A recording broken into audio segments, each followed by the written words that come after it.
We will begin our story from England in the 16th century, as many historians considering this period such as a start of the British ascent and the reign of Elizabeth I, a period of transformation from a poor country to a world leader.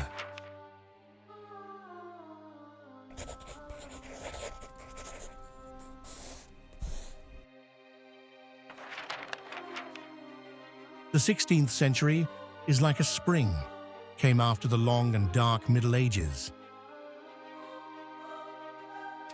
From northern Italy, Renaissance spreads throughout Europe, along with books and infectious ideas.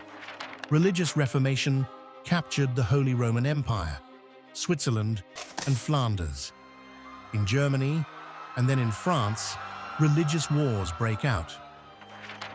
The Spanish and Portuguese trying to establish their colonial empires, and the Netherlands waging war of independence.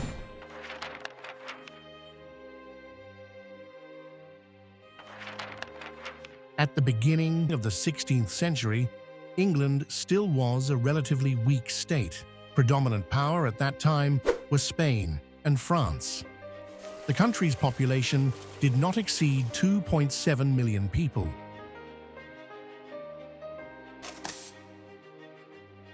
Approximately 75% of its population was rural. In terms of the level of sailing, technical achievements, and economy, England was much inferior to the Netherlands, and the sea's ruler wasn't England at all.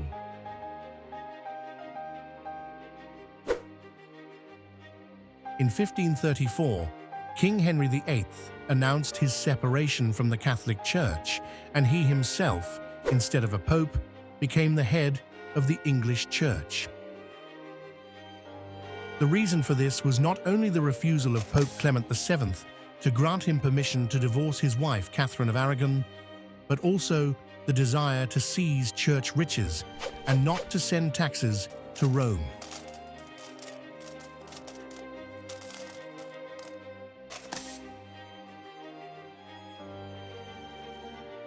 Since then, religious conflicts have also come to England, bringing decades of death and persecution.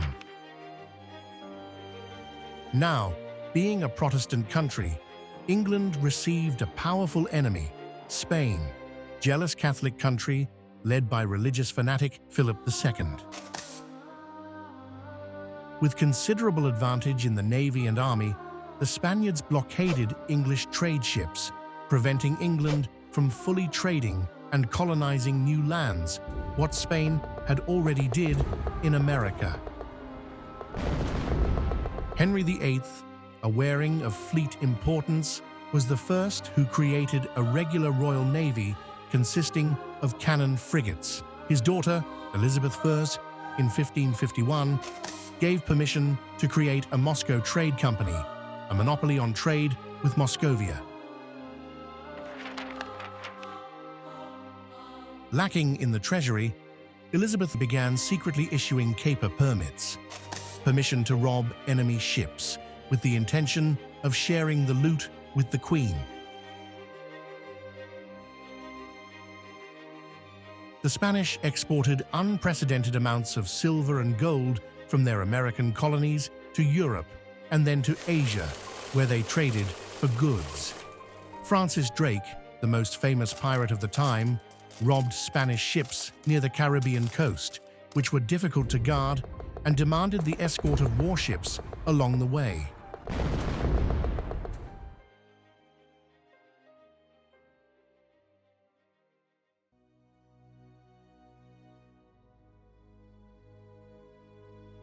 King Philip suffered great losses because of Elizabeth pirates. Also aware of the assistance of the Dutch rebels in the war against Spain, Philip II decides to invade England, dismiss Elizabeth, and establish Catholicism.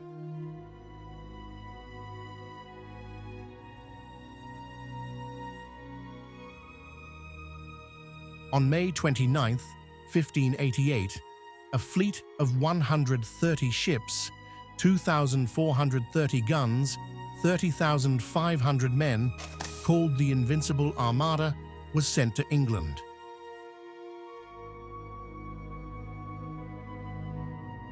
On the 30th of July, the Armada appeared near the English coast.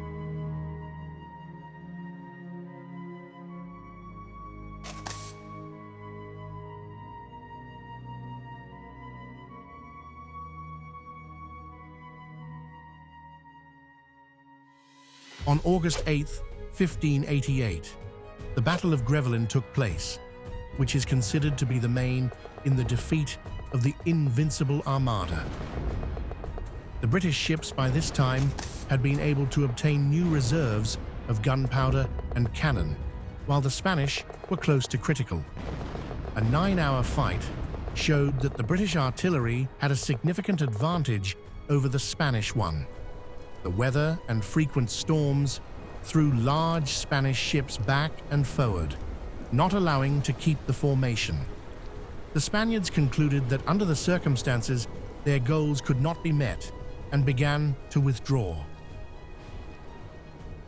The Spaniards, circling Scotland, headed for the Atlantic and headed home.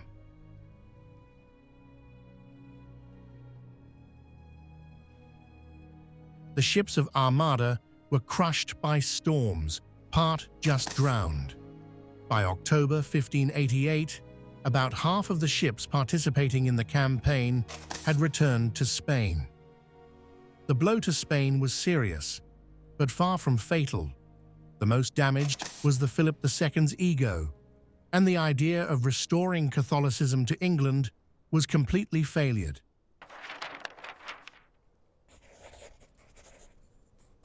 Until the mid-16th century, industrial goods in England were produced mainly by small workshops. England was the main exporter of raw wool and competed with Netherlands in the market of woolen cloth. England exported wool, linen cloth, timber, tin, herring, ironmongery. Imported olive oil, salt, grain, wine, glass from Mediterranean, silk, indigo, spices from the Middle East.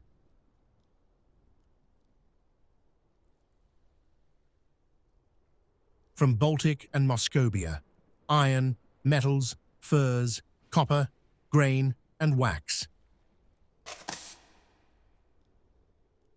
Elizabeth's policy led to the construction of large factories producing artillery, gunpowder, glass, paper, iron vitriol, and other important goods. Coal mining grew rapidly.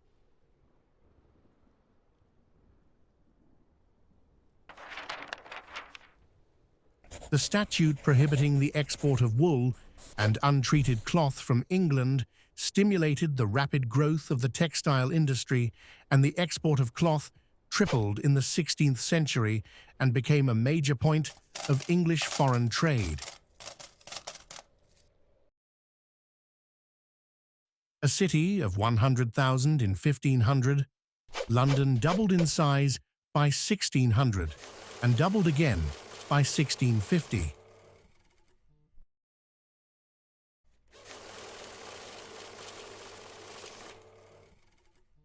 Over the century, English population doubled up to 5.6 million.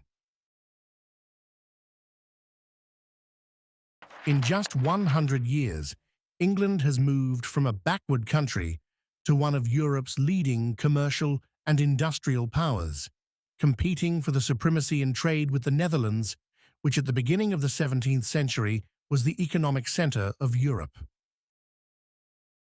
Spain, unwilling to rebuild its outdated feudal system, reoriented insufficient economy model based on simple pumping silver from its American colonies to the capitalistic system based on production and trade, gradually began to lose its supremacy.